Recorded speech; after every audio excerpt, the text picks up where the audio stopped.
take food that otherwise would have been discarded and distribute it to the community through a food bank operation. So that's, really meaningful work that's happening in both reducing food waste for environmental reasons, but also getting it to people who really need it.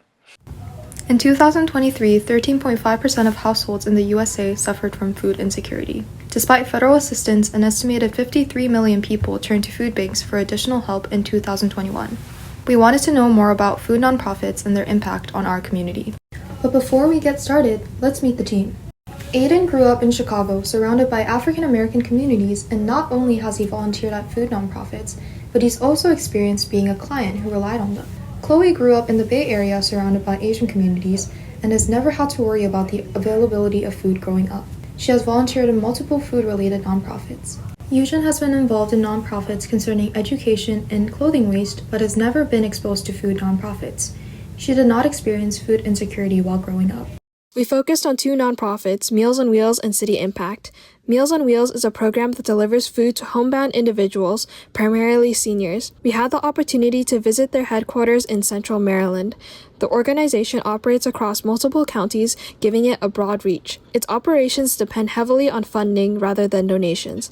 Clients must sign up for the program, so they rarely have leftovers. In contrast, City Impact is a food pantry located in the Tenderloin neighborhood of San Francisco, serving a single centralized community. As a pantry-based system, it requires a larger volume of food and relies more on donations to support its work. The organization will often have leftovers, but will distribute the leftovers to other homeless living in the neighborhood. To better understand the people behind these organizations, we created two personas, administrators and volunteers. Administrators spend their days managing calls and emails, coordinating volunteers and partners, overseeing costs, and ensuring compliance with regulations. Their goal is to maximize the organization's resources and impact while staying aware of the limitations. Volunteers, on the other hand, are motivated by a desire to make a meaningful impact in their community. They often feel underprepared due to limited guidance from the organization.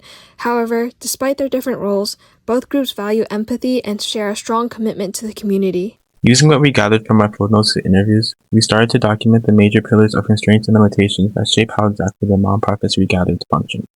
And honestly, when you place all these issues side by side, it makes you question the angle from where these organizations try to operate for its clients. Across every nonprofit we studied, four major pillars kept showing up again and again: space, accessibility, finance, and government policy.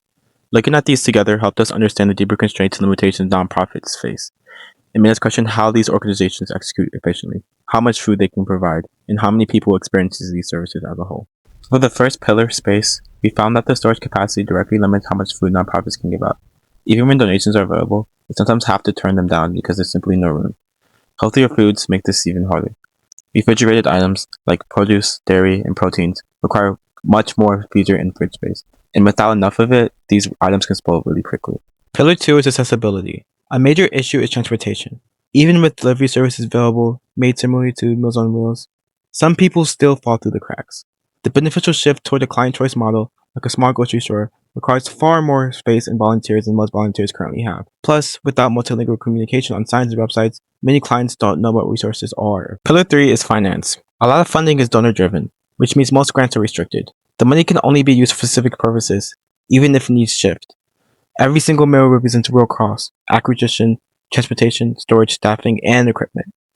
Even when food is donated, nonprofits still have to pay to get it to the people who need it.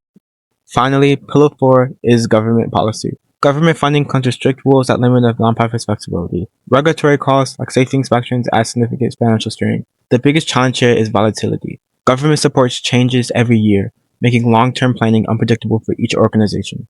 It's the people who come through here in April and in May and on the random Thursday for no good reason except that they care.